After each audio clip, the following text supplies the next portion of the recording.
Well, good evening.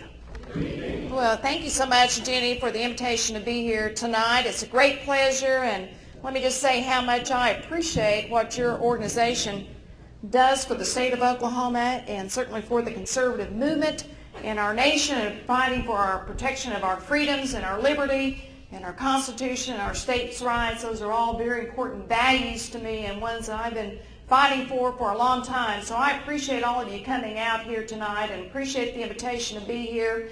And let me just first of all say that Jenny mentioned that you've been trying to get me here for a while, and I apologize that I haven't been able to come before now. I wish I would have, I should have, and so I'm glad to be here tonight to spend a little bit of time to talk to you about some issues that are on my heart and to also talk to you about some things that you are interested in too, and to listen to you as you have different opinions that you'd like to express to me.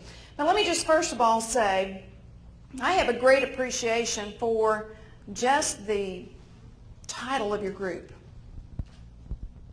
and what Matt said, 912. Because I've been in office and remember how I felt on 9/11. In fact, I was in office on April 19th as Lieutenant Governor. And I can still remember how I felt that morning on 9/11 when I saw that first airplane go into the building. And I have to tell you, after going through April 19th, my heart sank because sometimes you just have a feeling in your heart what's going on. I had that feeling in my heart. I knew what was going on for our nation. And it scared me. And it was a terrible tragedy. And it was devastating to think what, again, was happening to our nation on 9/11. And I think we're all here because as Americans, as patriots, as Oklahomans who love our country, who believe in the founding principles of our nation, who believe in the vision that our founding fathers had so long ago to protect our freedoms, to protect our liberty, to protect the things that have made America great, and to protect our individual rights and our individual choices, and then to see that threatened on 9/11, I know shook up me, and I assume shook up all of you too, and that's why you as patriots, you as Oklahomans are here like I am, because we're all concerned about the future of our nation. And we're all concerned about the future of the state of Oklahoma. I got involved in public service almost 20 years ago when I was a young mother, and I was in the private sector managing a business, and I had a young child, actually was expecting my second child, and I became very concerned about what was happening in the state of Oklahoma. And so as a very young girl in my 30s, I decided to run for the state legislature to go to the Capitol and to stand up for the things I thought were important for the future of Oklahoma. And that's how I got involved, because I was concerned about where we were going as a state. As a young mother, I was concerned about education. As a business person, I was concerned about our economy. I was concerned about the bureaucratic red tape that we see upon our businesses. I was concerned about taxes. I was concerned about just the systems that we have and trying to operate a business and operate in a free enterprise system, in a free market system. And so I ran for office back in my young 30s to serve 4 years in the Oklahoma House of Representatives, and ran for Lieutenant Governor of the state of Oklahoma, served under two different governors, Governor Keating and Governor Henry, and then ran for Congress because I was very concerned about what was going on in our nation. And certainly a lot of the events that we saw after the day after 9/12, when our nation pulled together out of concern about our national security, our American way of life, and how that was being threatened. We did experience a time when Americans came together, Americans were proud, and they knew the threat that was up against our nation, and then we put our American flags out, and we supported our troops, And we stood behind our men and women who put their life on the line every day. And I too, like you, am concerned about that lack of patriotism in our nation and frankly even the direction that we're going. You know, many men and women have laid their lives down on the line to fight against people who want to change the course of America. And I got to tell you, ladies and gentlemen, I am very concerned about the course of our nation. That's why I went to Congress. That's why I'm running for governor today. That's why we're here. Amen. That's why we're all here, for a common goal. Because we appreciate where our nation has been, what has made our nation great, and we're concerned about where our nation's going.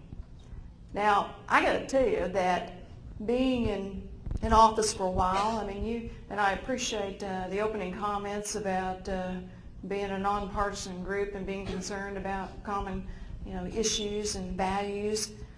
But after having the opportunity to serve in Washington, I got to tell you that some of the things that we hear that we think may be just partisan talk, it's not really partisan talk.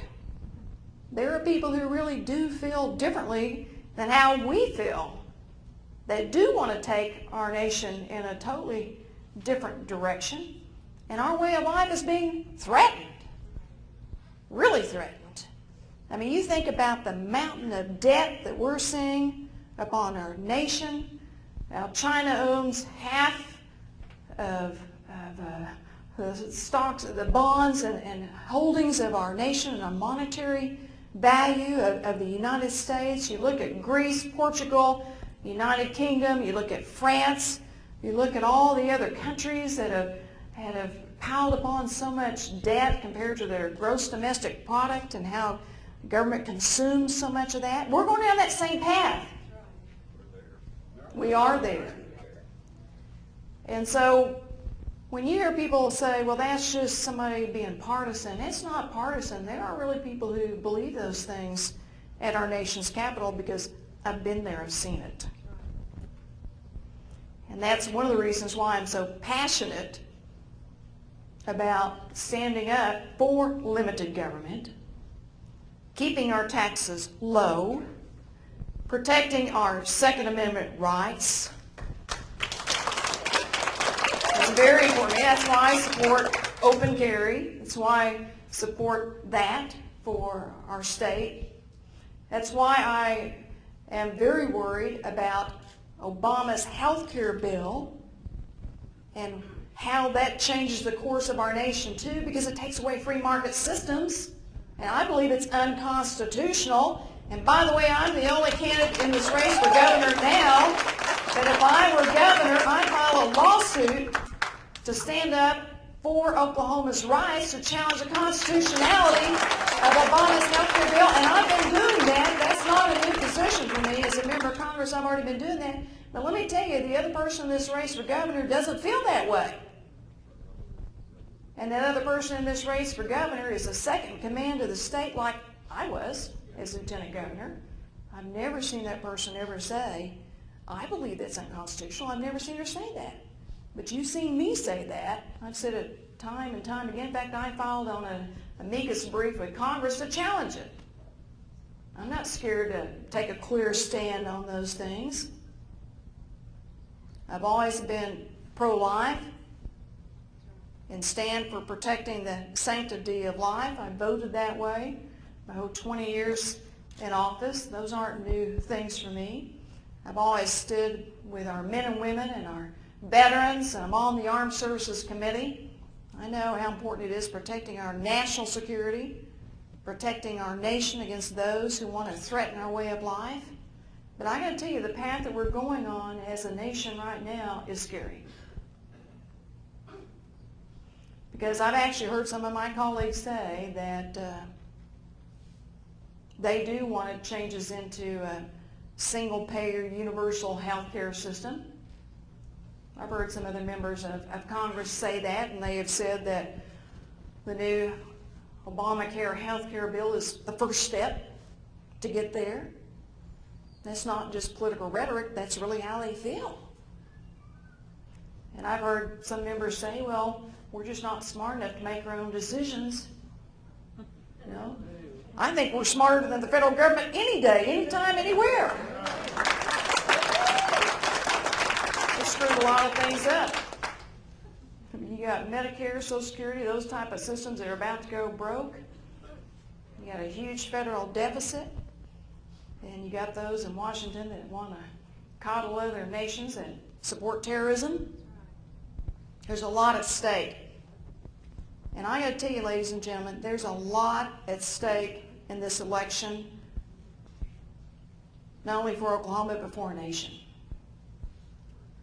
And these governors' races are critical because the governors across the United States represent large bodies because they represent their states. Governors have platforms to talk about what's good for their states, what's bad for their states. And it's critical that we unite behind the conservative candidate in this race, which I am, because if we don't, the other person in this race for governor has never said, I would challenge the constitutionality of President Obama's health care bill. Never said that.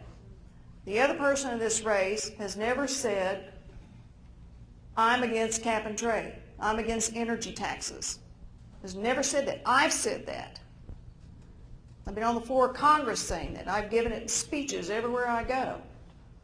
The other person has never said that she would stand strong with Arizona and Governor Jan Brewer against illegal immigration and drug cartels, and I have.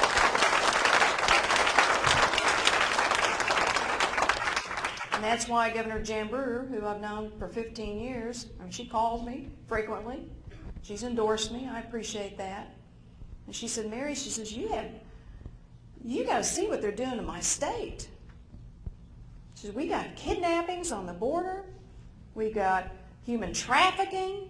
We have drug cartels that are running drugs. We got drug cartels in Oklahoma. We had one of the Arizona people arrested in Oklahoma because they left Arizona and came to Oklahoma. These are serious threats to our way of life, and they're destroying lives of our children, of our parents. They're destroying our workforce. These are tough battles that we're facing. And I'm not scared. I'm very clear to take those positions on these key issues, and I have. And that's why it's important that we have a conservative governor who will not go along with Speaker Pelosi and President Obama. Because I won't go along with him. I didn't vote for him. Now, the other person did. I didn't. Thank you. You're welcome. You're welcome. You're welcome. Thank you. I appreciate that. So, and let me just say, I know there's been some issues that maybe you don't agree 100% with me on. I understand that. I accept that. I understand that. But I have to tell you that any decision I ever make on voting as a woman of faith is done with careful prayer, is done with careful thought, and is done with looking at information and making the best decision I can. Now, I will tell you that there may be things I voted for or didn't vote for or something that you may not agree with me 100%, but I think on the core issues and understanding what's important for our nation that we all agree on those core issues. And if there's 99% of it that we agree upon, then we have a common goal that we need to work towards.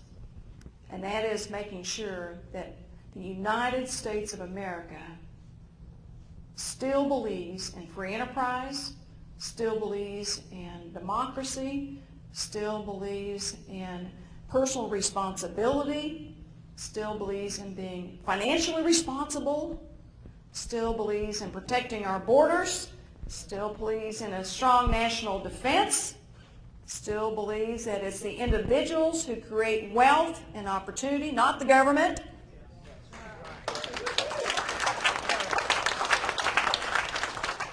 Still believes in freedom of religion. Still believes in the Second Amendment and the right to bear arms. Still believes in a strong military. And still believes in the protection of life.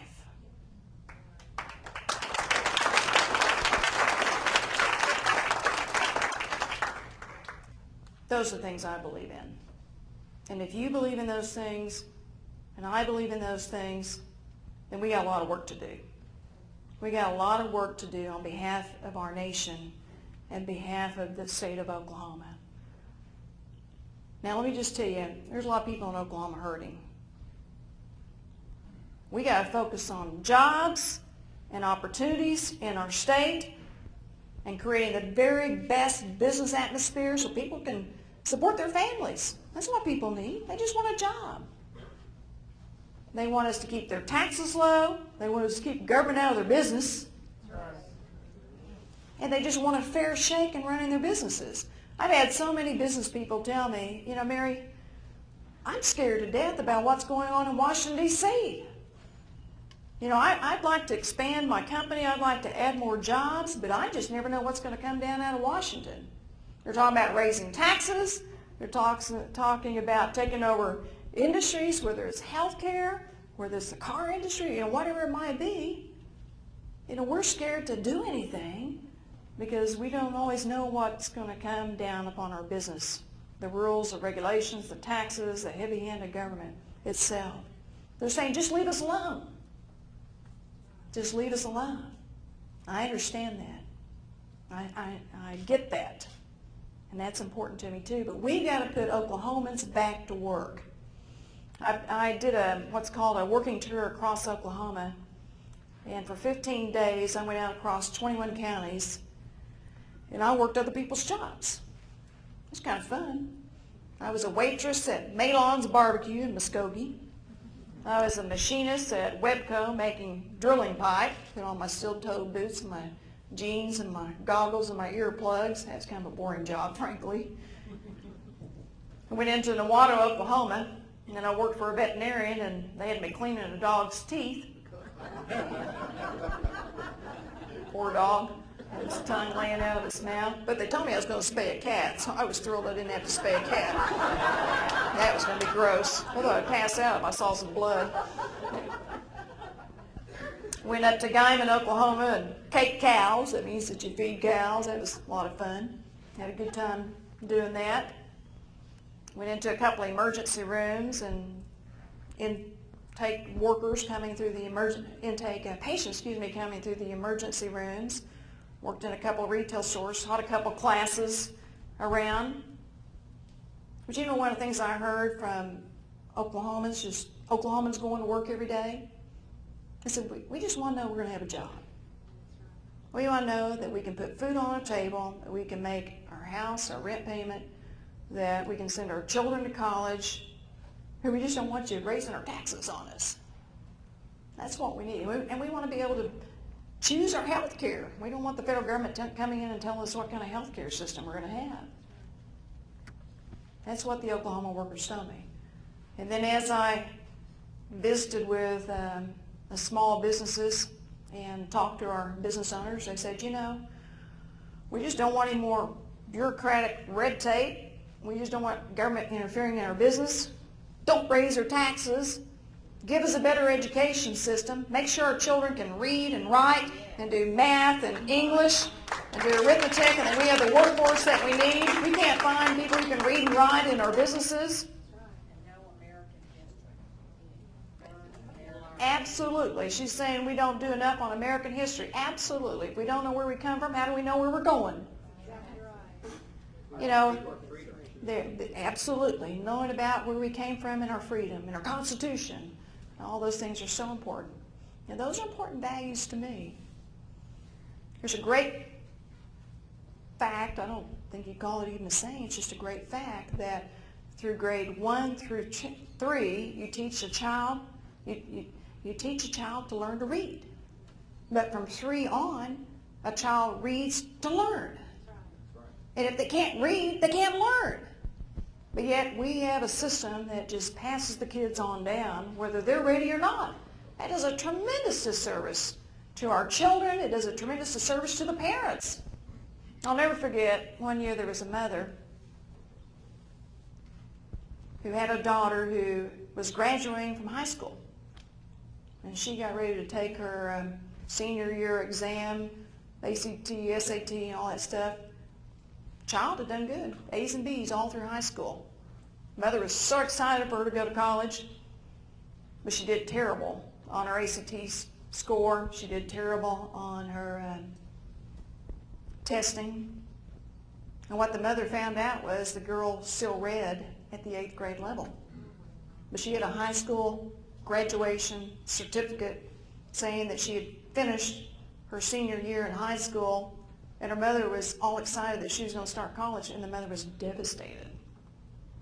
Because the mother assumed if she was passing from grade to grade and making decent grades in school, and the teachers were signing off saying she was proficient in English and reading and comprehension, that everybody was doing their job. It was wrong. It's a great disservice, not only to that child, but to society, because we failed as a society to give that child the education they need. Now, let me just talk a little bit about government itself in Oklahoma. These are challenging times with our state budget. All of you are aware that state revenues were down over $1 billion. But do you know that in the state of Oklahoma, we have 519 different agencies, boards, and commissions? 519. You know the state of Kansas has 130. The state of Arkansas has 199. Why do we have to have 119? We don't. That's my point. And school districts. Yeah. So one of the things we're going to have to do is make government smaller, smarter, more cost efficient, more effective, and to do the things that government is necessarily to provide, and not waste our taxpayer dollars.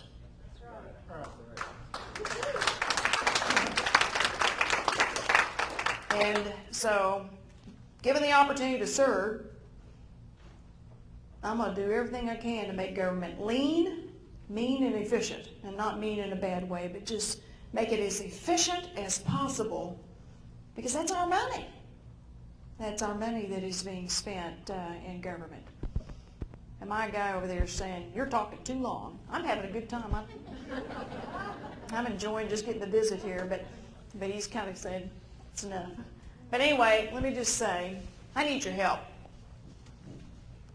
Like I said, those are my values. And those are things I think are important for the state of Oklahoma. But I can't do it alone. And if you want someone that's going to stand up against what we've been seeing in Washington, D.C., has a history of doing that, then I'm your gal. If that's not important to you, then you can choose someone else. But I need your help. And what that means is I need you to help on my campaign. If you can volunteer your time, if you can help us put up signs, if you can talk to your friends. This is not going to be an easy race. Because I promise you, the big machines coming out of D.C. aren't going to want this seat to flip over to be a conservative seat. They're going to do everything they can to come after me, to say things, to run multi-million dollars worth of campaign advertising. And I got to fight back. But I can't do it alone.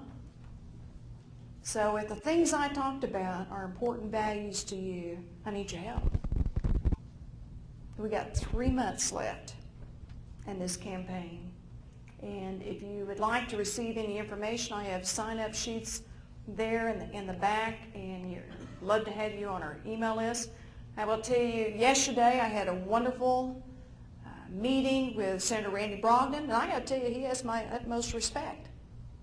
I know that many of you in this room admire and respect him as I do. I know many of you supported him. That's not a secret to me. That's not a secret to me. But Randy and I are on the same page on 99% of the issues, and we are very concerned about not only the state of Oklahoma, but where our nation is going. And that's why he wholeheartedly came yesterday to my office and publicly gave us his endorsement yesterday. And I appreciate that. That's not an easy thing to do. And I know Randy, you know Randy. Randy's very passionate and strong about everything he believes. He didn't just do that because he didn't just do it to do it. He did it because he feels so strongly about the future of Oklahoma. And I just want to say thank you to him. And just say now, I ask you to help me. Thank you very much. And I'll stop right here, and I'll be happy to take any questions that you might have. Thank you very much. Thank you, thank you, thank you. That's an interesting looking microphone. You got a bunch of them there, don't you? I feel like I'm from CNN. Can everybody hear? I'm trying to figure it. No? Roger?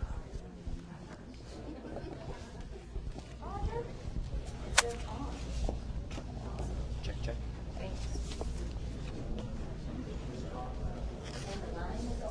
Right now. Okay. Oh, yeah. Hello. All right. The line is already forming. This is great. I am going to take the opportunity to ask you the first question of the evening. I'm the president of Restore Oklahoma Public Education, and there are several board members here tonight, and I'd just like you to see their faces. So if you guys would stand up just briefly, please. Thank you. Thank you. Last year,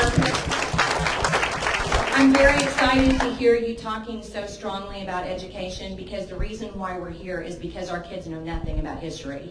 And this group pushed a bill last year, House Bill 2814, to improve educational standards for history, specifically the original American history, our founding fathers. Not the rewritten kind, No, huh? and we were stopped Factual by, kind. The actual kind, and we were stopped by Senator John Ford, and you wouldn't hear it in the Senate Committee on Education. So I'm expecting that when you see that bill, and you'll help us push that through and then get that signed, I'm hoping. Jenny, I haven't even seen that bill because I've been focusing in Washington, D.C., but I would love to have a copy of it. Great. Please, I'd be happy to meet with your people and just see what it is that you Excellent. think needs to be changed in Oklahoma and education. You know, I really think that we have dumbed down our standards in It's been Oklahoma. proven, actually, And we have yes. got to raise the standards in Oklahoma.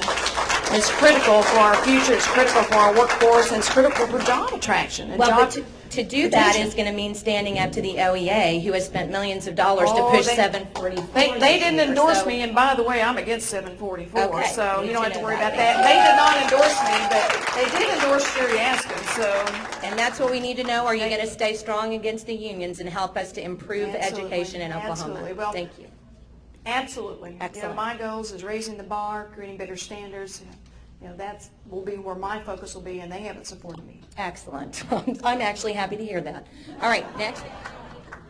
Mary, I'm Adrian Martin, and I know that you know much of my family, and we love you and we pray for you. Roger alluded to 2 Chronicles 7:14 of my Absolutely. people, and that whole passage there. Very familiar. Psalm 46 alludes to God is our refuge. Yes, sir. In Timothy, it talks about God has not given us a spirit of fear. Spirit of But I tell you what, love, power, and sound even mind. as a Christian and as a minister, I'm afraid. I've not gotten involved in politics ever before until now. Voted in every election. But this year has been really meaningful. Absolutely. With just the things coming down this week, Kagan today Yes. being Terrible. confirmed, and her allegiance to the Muslim Islamic faith, and being taken away from our Judeo-Christian ties, and then the decision today in California. All these things are just being a domino effect, more and more chiseling away. Yeah. in November, I want to be able to come to you and say, I'm glad to have you as governor. Thank you. But what can you do to help us in Oklahoma, the reddest state this year, Absolutely. to stay red, to stay free, to keep the liberals out of our country? And then even in our assembly here, you know, I've been a part of the 912 for a long time, and the family of families. And now is the time for us to unite. There's only two choices, as Randy Brogdon said yesterday. He said we only have two choices, to vote conservatively or to vote liberally. And if we vote liberally and we vote against Mary, then we have pushed away our freedoms. We need to get together. Whatever ties we had before, we need to come together and be strong. So, Well, thank you very much. And let me just say, I believe in 2 Chronicles 7:14. I say that prayer all the time. And that is our key. Because God says, if his people who are called by his name will repent and pray to heaven above, that he will hear our prayers. And it's going to take a lot of prayer to turn this nation around. But I will tell you this, the day after the election, when I was actually reelected to Congress and President Obama was elected, I was actually pretty depressed. And I mean, it was like the next day. And so I should have been happy because I got reelected, and it was one of the smallest conservative classes to be elected to Congress. In fact, when I was elected to Congress, there were only 13 in the whole nation of conservatives that were elected. And it was a small class. And the year after that, or 2 years after that, when President Obama came in. But anyway, I was so depressed, I went to Home Depot. I thought, well, I'll just paint. I like to, and I was just, I'm kind of one of these, I like to remodel and fix up my house. And I was a single mom, I had 2 kids, and so I didn't have a lot of money, so I always do my own work. So anyway, I went to Home Depot, and I ran into a man, and he came up and said, hey, congratulations on your reelection. I said, oh, thanks. He said, well, you don't seem real excited. And I said, well, I am. I'm thankful I got reelected. I said, I'm just concerned. I'm concerned about where our nation's going because I didn't support President Obama. I'm concerned. And the man said, you know, my wife last night was really upset. And she's just like you. Where are we going to go as a nation? And Lord knows, in 2 years, think about where we have come in 2 years with a liberal president. I'm trying to not say something here. I mean, he's far to the left. I mean, it wasn't a secret to me. It wasn't a secret to me where his policies would lead us, but, and this is why I appreciate Tea Parties and 912 groups. Because you're right, there were a lot of people who hadn't been involved before and all of a sudden woke up and went, holy cow, what happened to our nation? And that's why it is so important that we get out and vote, and then we talk to our friends and protect the freedoms that are important to us.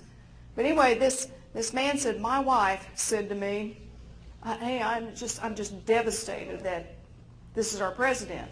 Now here's what he said, and he was a minister. I didn't know this until he told me this. He said, I asked my wife, he said, who do you believe part of the Red Sea? And she said, well, you know I know who did that. Well, who was it that gave us the 10 Commandments? She said, well, you know I know who did that. She said, well, who raised Jesus? He said, who raised Jesus from the dead? He said, well, you know I know who did that. And he said, so why are you so scared of a man?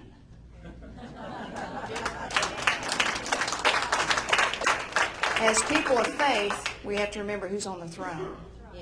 And so if my people who are called by my name will seek his face and pray and turn from their wicked ways, he will hear. So anyway, as a woman of faith, that too is important to me. Thank you for bringing that up. Yes, ma'am. Hi. Hi, Congressman Fallin. I would like to say thank you for your many conservative ideas and votes. I think most of us here recognize the inherent nature of your social and fiscal conservatism.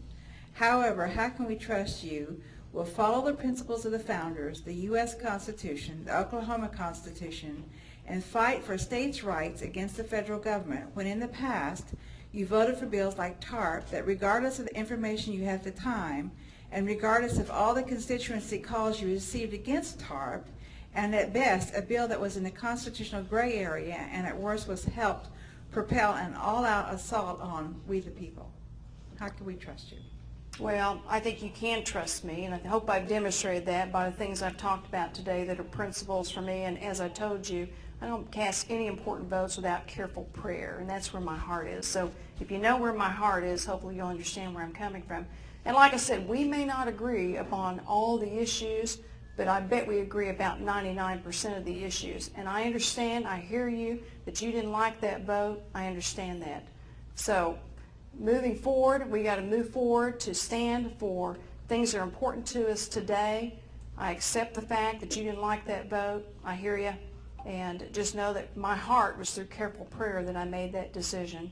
And you know my principles going forward as governor of the state of Oklahoma. You know what's at risk going forward as governor. And so I understand we're going to agree to disagree on that, and I understand your concerns. I can't change the past, but I can tell you where my heart is today. Good evening, Congressman Fallin. And first of all, congratulations. My question is in relation to your view of the Constitution on policy.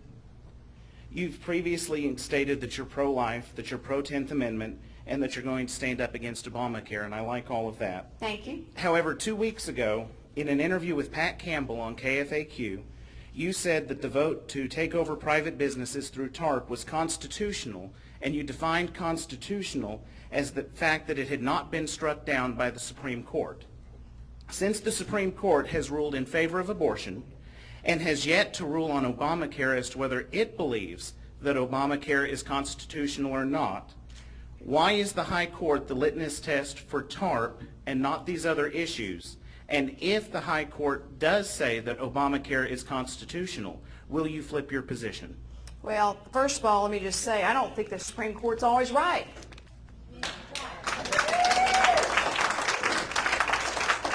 And just to clarify what you're asking and what I said was that I haven't heard of anybody challenging the constitutionality of that.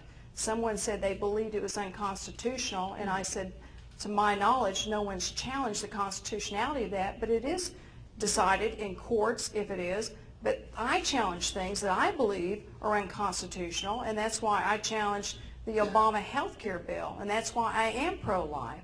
And so I don't always believe that the Supreme Court's right. So I disagree with you on that, because I believe the Supreme Court does take positions that I think are unconstitutional at times. May I ask a follow-up? Sure.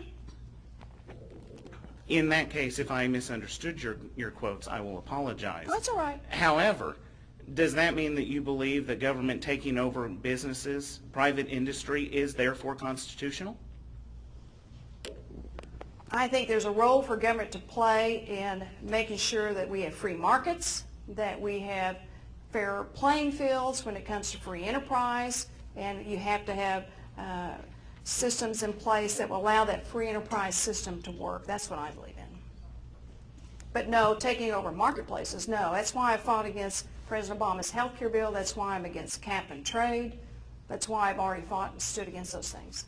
Is there anybody who can't actually get up out of their seat that I could bring? Hope and chance of you not vetoing some of the good legislation. Now, and for that reason, I'm going to be very glad to support you. Thank you, Charlie. Now, I appreciate that, Charlie. Thank you so much. And that is an important reason, because we have seen some pro-life legislation. We didn't see our governor challenge the health care bill with Obama, and that is a very core reason why it's important to have a conservative governor. Now, I want to ask a question about education, and I wouldn't consider myself an expert on education, but I have been a researcher for over 25 years. And let me propose this one thought to you. Let's say that the condition of education in America today is the result of many years of the progressive gaining control over education. Yeah. If that is what has actually happened, then to feed this industry or this beast any more money, any more resources or anything, I would suggest would do no good.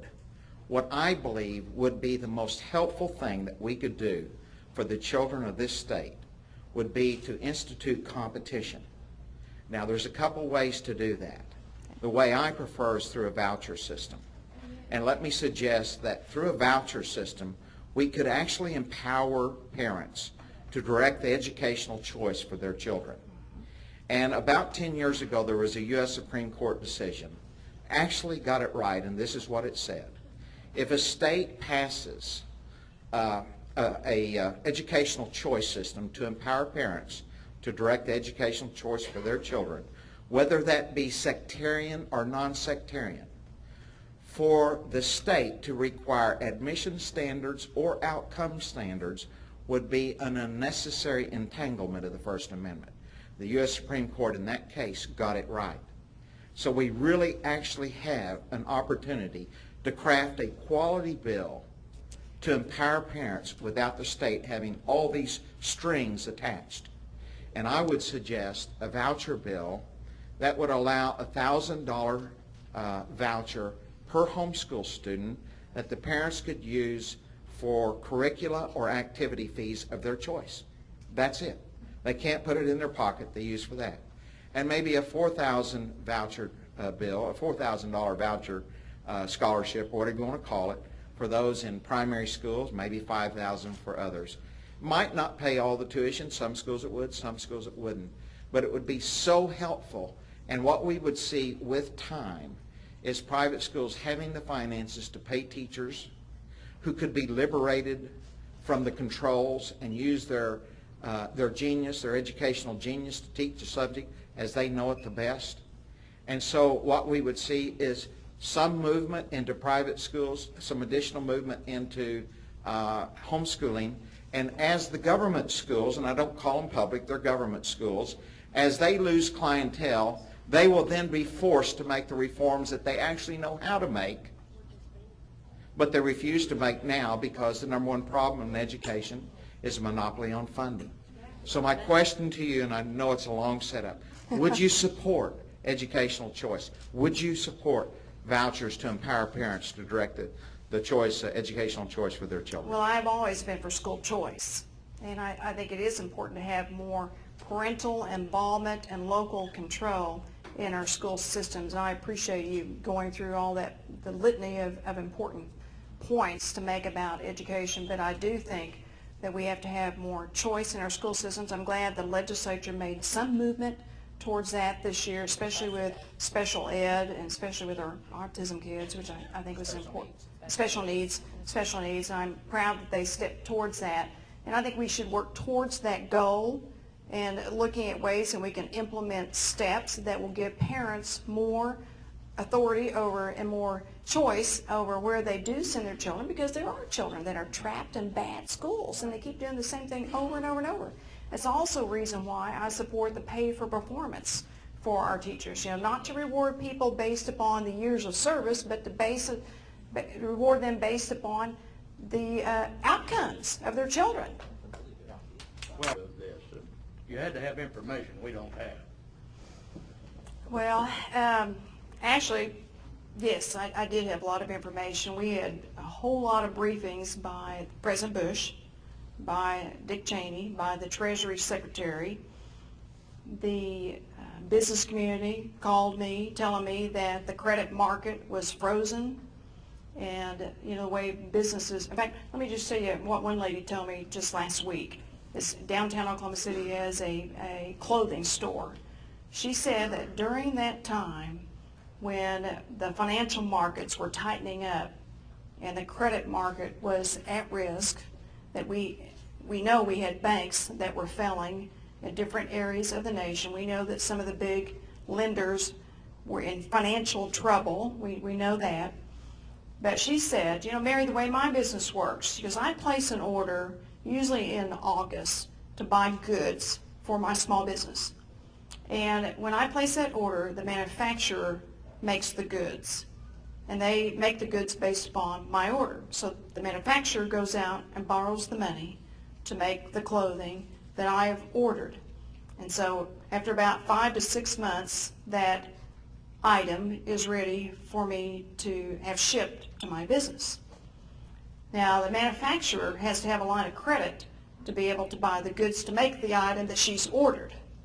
And then when the item does come to her, which she says usually about 6 months, then she puts it out on her shelf to sell and waits for it to sell.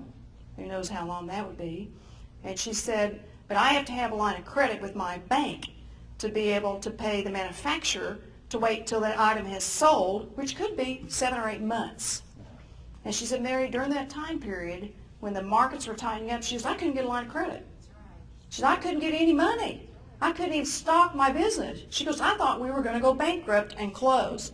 She said, I had items I tried to buy, and the manufacturer said, we can't get a line of credit to buy the material to make the goods that you're ordering. It's not available. We can't sell it to you. And they were laying people off. So my decision was based upon a concern about small business, about jobs, about retirement accounts. And I can't tell you how many people have come up and said, I lost half of my life savings and retirement during that time period. My motives were pure, and what I was trying to do was to keep a financial system from collapsing. So that was my motive. You mentioned the stimulus. I didn't vote for that. Neither did any single member of the U.S. Republican caucus vote for the stimulus. And I won't support what Nancy Pelosi is getting ready to do next week either, by the way. I'm not going to support that, because that's just another big government spending program of money that we don't have. I'm going to ask everybody who's left. Congresswoman Fallin only has about 15 more minutes, so can you try to just be as brief as you can so we can get as many as we can in? Oh, he's saying me too. Ms. Fallin, I'll try my to be family quicker. owns and operates a small law firm in Oklahoma City, so one of our biggest concerns is taxes. Yeah. I know you're a co-sponsor for the fair taxes as a congressman for the state of Oklahoma. Do you have any plans to enact or enact a fair tax for the state of Oklahoma, or move us away from the punitive progressive income tax that we currently have? Well, yes, I do. And one of the things I'm proud of that Oklahoma has done, especially once Governor Keating, we elected a conservative governor, and Governor Keating got in, was that he and the legislature worked towards cutting the income tax rate in the state of Oklahoma, and we have done that. And thank goodness we did do that. My goal is going to be to create the very best business atmosphere by keeping rules and regulations fair, by not having bureaucratic red tape, certainly not increasing taxes. But my goal is to create more jobs and opportunities, work with industry to build up more companies and bring them to Oklahoma so that I can work towards eliminating the income tax.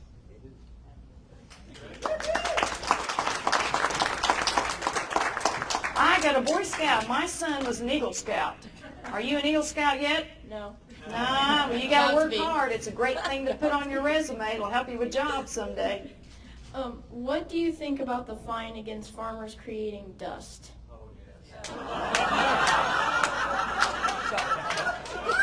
About the same thing I thought about the tax on flatulent gas from cows.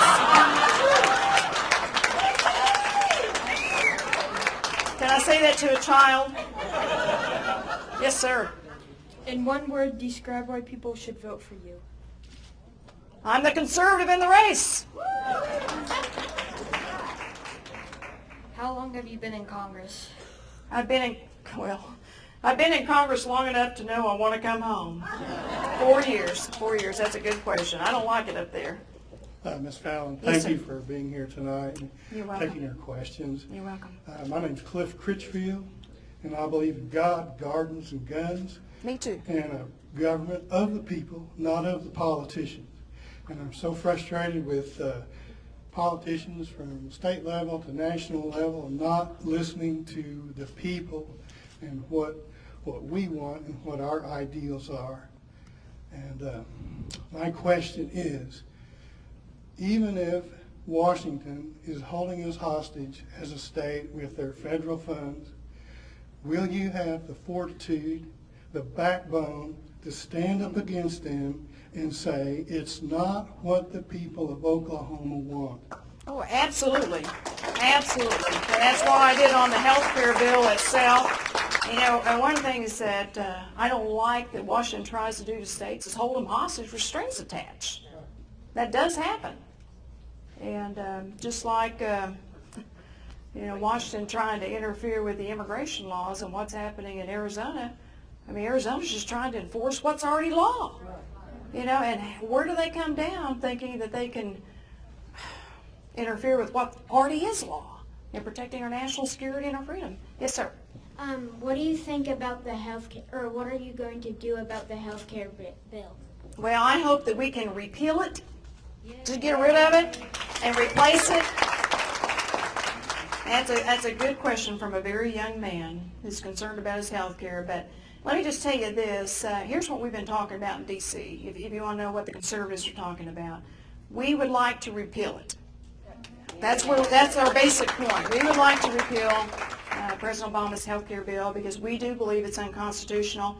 And let me just say that President Obama's health care bill, once it goes into effect by 2014, it's phased in over different times, but once it goes into effect, that it is estimated by national organizations and even by state organizations that it could cost the state of Oklahoma an extra $500 million in spending and unfunded mandates in our state budget. Where do they think we're going to come up with that money when we already have $1 billion shortfall in the state of Oklahoma? I've not had anybody come up and tell me raise my taxes.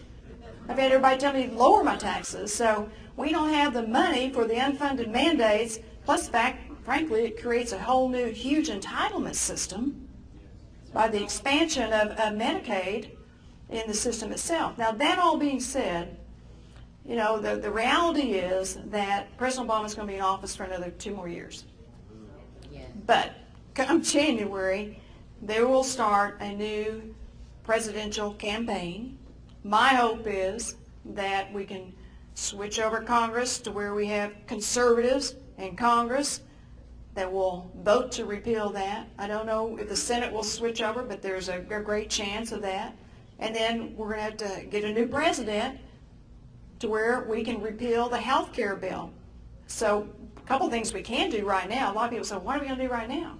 And what we can do right now is, as if we can change over the seats in Congress to where they're conservative, it's just not fund the 1,600 IRS agents it's going to take to go check to make sure people have health care and that businesses are doing what their new federal health care bill says. Yes, ma'am.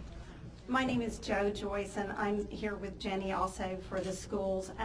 I want to project a warning towards you as well as everyone else about something that I discovered about 2 years ago called community organizing. And I know with Obama, you've probably heard a little bit about it. Have I heard about it? I'm in Congress. Yes, but it exists Yes, here in Oklahoma as well. And a lot of Yeah. people are not aware that there's Absolutely. a group here called Industrial Areas Foundation. Okay. And they're trying to come in through many of the churches here. They've had big citywide meetings where the churches are voting on issues. And basically what the issues do is force our taxes to go up by creating more government programs. And we already have pretty much everything covered, in my opinion. But a big thing with Jenny as well is they're getting into the schools in Texas and have been for a long time now. They infiltrate the schools. They force the parents to become community organizers. Now, it's wonderful for parents to be organized in the school and help, but not in this way, because they're basically turning it into a socialist type school program. Okay. The teachers are part of it, and it's all through the unions and everything. So just please focus on what's happening in Texas, and let's watch here to make sure this doesn't happen. And if it's at your church, ask. If it says Just Faith, that's part of the social justice program, please ask your pastor. It's not something that we need here in Oklahoma. We don't need it in the United States. Amen. It's a socialist program. Please watch out.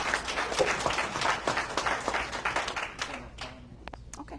Thank you for being here this evening. You're welcome. Thank you. As I'm sure you know, the state of Oklahoma is the only state that currently has a constitutional guarantee to parents to homeschool.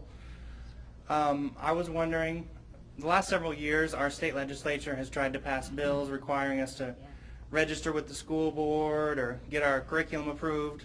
Will you oppose any such measures for the state so that they will leave us alone? Well, I will not be for anything that takes away a parent's right to homeschool. Thank you.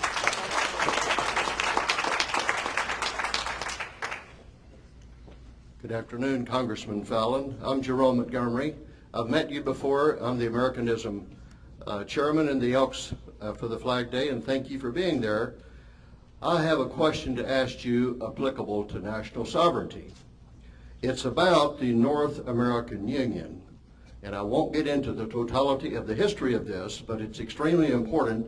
There is a House current resolution, I think I went dead. There's a HCR resolution number 40 that would repeal NAFTA, the North American Free Trade. Now, the NAFTA, the SPP, which George Bush pushed, and all of this stuff has been pushed by the Council on Foreign Relations, a one-world socialist government crowd that expedites and pushes world government, progressivism, liberalism, socialism, and communism, and the whole like. And I'm sure you're aware of that. Yeah.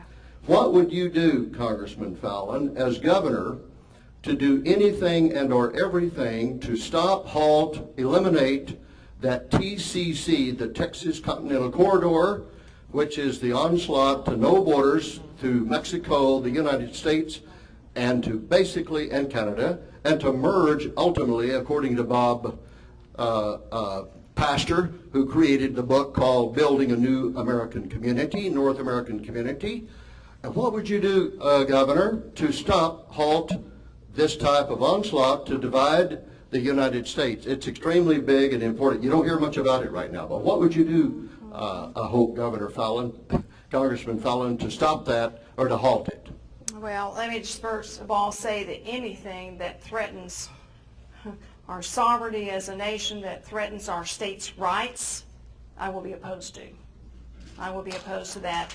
And actually, I will tell you that in Congress, we actually have a sovereignty and a states' rights caucus, which I'm a member of, in Washington, D.C., to where we do talk about those things and threats to our nation and threats to our Constitution. So we actually have a group in Washington that's keeping an eye on what's going on, the threats that we have to our states, and I will certainly do everything I can to stay informed and watch for those things. So thank you for telling me. Okay, we're now into the speed round, so 10-second questions, 10-second answers. She's going to make me get shorter. I don't have a watch. Thank you for being here, Mrs. Fallin. You're welcome. I'm one of those Brogdon supporters, and that's fine. He lost, we lost. I ran around a bunch, and a lot of people said, I'm supporting Mary Fallin, and I said, that's great. I've supported her for 20 years. I just think this time, this year, you know, I was out here, and Randy was on that stage a year ago. I listened to him talk, and I thought, if this guy believes what he says, he's our guy.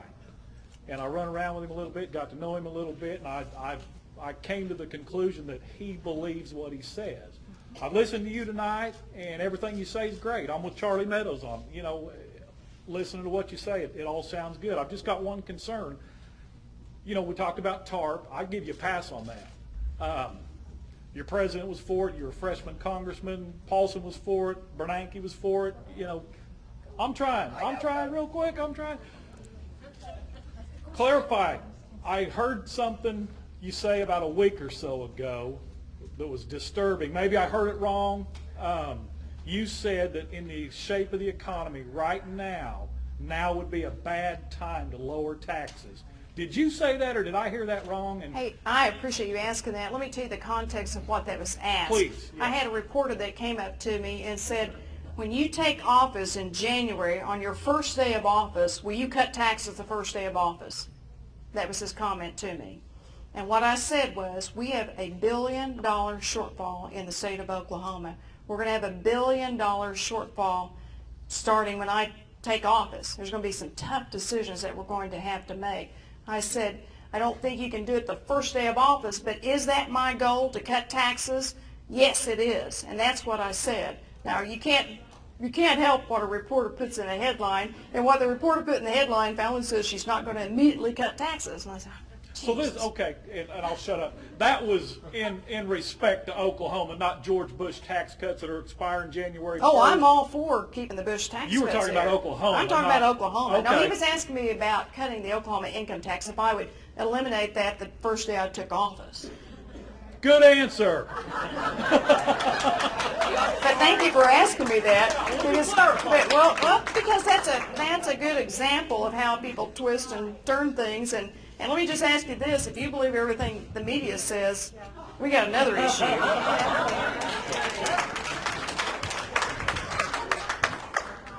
I do have a 10-second question that can be answered yes or no. Since you refused to debate the other Republican candidates for governor on more than one occasion, will you agree now to debate Jerry Askins? And will you set a date, or at least agree to debate at the first available date that she has? Well, and I understand that you were an employee of the Brogdon campaign. No, ma'am. Well, you were there. No, ma'am. I was a volunteer. Okay. Only you have paid employees on the campaign. You were a volunteer. All right. You were. All of our staff was volunteer. Well, that's wonderful. That's wonderful. We didn't have to be paid. That's wonderful. We appreciate volunteers. I got a lot of great ones too. But let me just say, just to make things clear, is that I had many public forums with Randy Brogdon. Many. A forum is not a debate. In which we asked questions, which we answered questions, and I have discussed my issues many times, my opinions many times on the various forums that I could make. Now, I will tell you this: yes, I am working on scheduling forums and whatever form they have. We're not interested in another forum. We're interested in a legitimate debate between the candidates. Absolutely. So that we can understand the differences between you and Jerry. Absolutely. Because right now you do not have my vote. You have to win my vote. And simply by what you said tonight will not win my vote. I want to be able to see it. I want to be able to compare the two candidates side by side, which as a Republican 5-star voter I did not have the opportunity to do with the four of you. And yes, I attended almost every forum, and they were not a debate. But the public did get to ask questions, and I had no control over what the public asked. We Absolutely. None of them No, absolutely. Lawton, for an example. In fact, you asked me several questions in Lawton. You asked me about my husband. You asked me about my daughter. You asked me about what they did. I mean, I remember that very well. In fact, I introduced you to my husband when we went to, let's see, where were we? Perry, yeah, I introduced you to my husband. But anyway, yes, there will be public forums, there will be debates, they will be televised, and so after you watch those, I hope that I can earn your vote. Thank you very much. You can too. Absolutely, thank you. They'll be earned. I have a two-part question, so I only have 10 seconds. I'm going to have to ask it together. They're both money questions. You did not vote for the stimulus, but you still got in line to get money for Oklahoma from the stimulus, which most of us didn't agree with. If we don't want the money spent, we don't want it here, and we don't want the strings that come attached to it. So my question is, will you stand at the door of Oklahoma and refuse that money as governor? We tried to get that through Congress here, and of course, Governor Henry wouldn't have anything to do with that. And my second one is, you're talking a lot about getting businesses to come to Oklahoma. I was one of those very disappointed with the Bass Pro Shop and the millions of dollars spent to get them to come here instead of incentivizing them to come here and spend their own money and hire employees. So those are my two questions. As governor, will you work against having our tax money spent for businesses instead of having them come and spend their money here in the state? And will you stand at the door against that federal money that's going to have strings? Well, let me just say on the stimulus money, as I mentioned earlier, I did not vote for that. Right. And I don't know what you're referring to about requesting stimulus money. There were not any earmarks that were in the stimulus bill itself, so there was no way for members of Congress to request earmarks for stimulus money. Now, money did come into Oklahoma, and I will tell you that even my opponent, Mr. Brogdon, voted for the Health Care Authority allocation, which took $316 million money from the stimulus fund. They went to that. Transportation, the transportation budget itself and appropriation, that had stimulus money that came from Washington, D.C. I didn't vote for that. But the legislature did allocate money from the stimulus to shore up the Health Care Authority, to shore up the transportation bill, but I didn't have anything to do with that. So I just wanted to make that real clear, and to how the money was allocated through our Oklahoma legislature and our Republican and Democrat senators and representatives that voted on those individual pieces of appropriations. And the state? Pardon me? And the state, as far as spending money to get businesses to come here?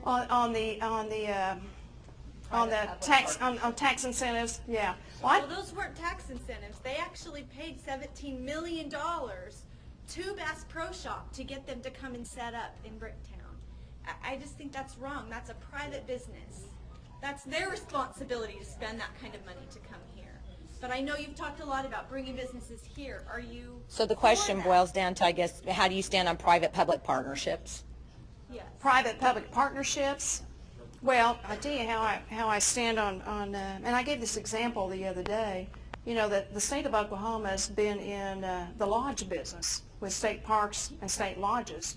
And one of the things I did when I was chairman of the Tourism Commission as lieutenant governor, I think the state of Oklahoma needs to be out of the lodge business. And so I worked with the legislature to allow us to sell our state lodge at Lake Texoma, for an example.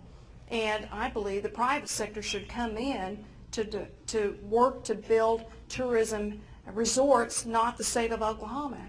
And so, yeah, I work to bring, if you want to call that a private-public partnership, you know, I work to get the state out of the lodge business and to bring in a public or private partnership into what has been a public entity at our state parks. So, yeah, I mean, there are circumstances like that that I think the private sector should come in, and that the state shouldn't be doing all that. Hey, when Owen Laughlin was running for treasurer, he talked about taking away all the state credit cards, saving several $1 million. Would you be in favor of doing something like that, so we wouldn't have to be reading things about that? I don't like some of the things I've heard about the state credit cards, so we're going to have to do you have any other a total ideas? audit. A total audit of where the money's going. We're going to hold people accountable. And one of the things I know the legislature's worked on is putting spending online on the internet so you can see where the money goes. Right. I think that's very important. Congress should do more of that. Do you have any specific cost-saving ideas that you know of that you would want to implement? Yeah. You know, one of the things I want to look at is, and you're talking about state spending, is to look at the state assets. I mean, I think I know we've got buildings, we have non-productive buildings, we have non-productive vehicles. We spend way too much money on individual agencies buying all kinds of computer technology when they should be coordinating, you know, what they buy, because we have systems that can't talk to each other, especially in the law enforcement area. I think we need to do a better job at, frankly, looking at, you know, how we manage our money. We have different consultants that manage money in different pockets throughout the state, and we hire a lot of different people to manage that money. You know, I think those are all areas that we need to look at, making government more efficient, more cost-effective. Looking at government itself, I mentioned the 419 different state agencies. I mentioned the state lodges that I've worked towards, you know, trying to privatize